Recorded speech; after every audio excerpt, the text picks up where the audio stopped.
Hi friends, இன்றைக்கி evening ஸ்நாக்ஸுக்கு கடலைப்பருப்பு சுண்டல் தான் பண்ணியிருந்தேன். வாங்க எப்படி செய்யுதுன்னு பார்க்கலாம். இந்த சுண்டல் பண்ணுறதுக்கு நான் 150 கிராம் கடலைப்பருப்பு எடுத்திருக்கேன். நல்லா கழனி பிடிச்சிட்டு ஒரு 2 மணி நேரம் ஊற வச்சு எடுத்துக்கலாம். 2 மணி நேரம் ஊறினா போதும். இப்போ கடலைப்பருப்பை வேக வச்சு எடுத்துக்கலாம். தேவையான அளவு உப்பு சேர்த்து தண்ணி சேர்த்துட்டு குக்கரில் ஒரு விசில் மட்டும் வச்சா எடுத்து போதும். இல்லைன்னா குழஞ்சி போயிடும். பாருங்கள், ஒரு விசில் வந்ததுக்கப்புறம் கொஞ்சம் நேரத்துலேயே நம்ம ப்ரெஷரை ரிலீஸ் பண்ணிவிட்டு எடுத்து இந்த மாதிரி வடிகட்டி எடுத்து வச்சிடணும். அப்படி விட்டால் அப்புறம் குழஞ்சி போயிடும். தாளிக்கிறதுக்கு ஒரு பெரிய வெங்காயம் பொருசாக கட் பண்ணி எடுத்து வச்சுருக்கேன். 2 ஸ்பூன் தேங்காய் துருவல், ஒரு வரமிளகா, 2 பச்சை மிளகா, தாளிக்க கருவேப்பிலை, கொஞ்சமாக மல்லித்தழை கட் பண்ணி எடுத்து வச்சுருக்கேன். இந்த வீடியோ உங்களுக்கு பிடிச்சிருந்தா லைக் பண்ணுங்கள், ஷேர் பண்ணுங்கள், கமெண்ட் பண்ணுங்கள். மறக்காமல் சேனலை சப்ஸ்கிரைப் பண்ணிடுங்க ஃப்ரெண்ட்ஸ். வாங்க இப்போ சுண்டலை தாளிச்சிடலாம். நான் ஒரு பேனில் கொஞ்சமாக ஆயில் சேர்த்துருக்கேன். வெங்காயம் வதக்கிறதுக்கு மட்டும் எண்ணெய் இருந்தால் போதும், ரொம்ப சேர்க்க தேவையில்லை.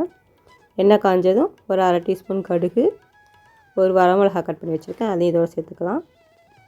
காரத்துக்கு 2 பச்சை மிளகாய் எடுத்துருக்கேன், அதையும் பொடியாக கட் பண்ணி இது கூட சேர்த்துக்கலாம். கொஞ்சம் கருவேப்பிலை, இதெல்லாம் சேர்த்து நல்லா பொரியட்டும். நம்ம கட் பண்ணி வச்சுருக்க ஒரு பெரிய வெங்காயத்தை இது கூட சேர்த்துக்கலாம்.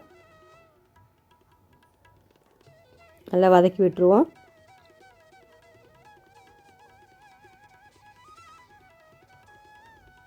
வெங்காயம் வதங்கிறதுக்கு ஏற்கனவே சுண்டல் வேக வைக்கும்போது உப்பு சேர்த்துருக்கோம், அதனால் பார்த்து கொஞ்சமாக சேர்த்துக்கோங்க. இது கூட கொஞ்சம் பெருங்காயத்தூளும் சேர்த்து நல்லா வதக்கி விட்டுறலாம். வெங்காயம் நல்லா வதங்கிருந்துச்சு.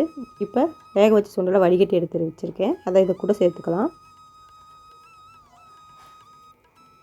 நல்லா கிளறி விட்டுருவோம்.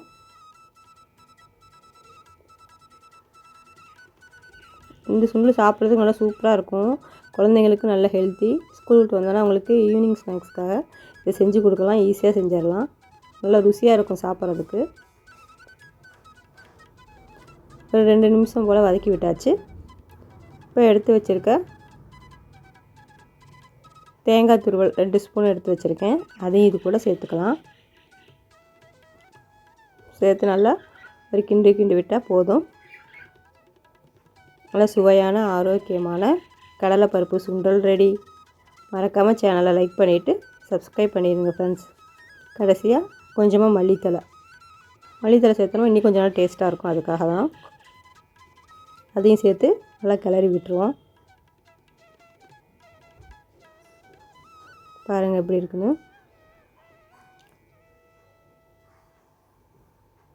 Thank you friends.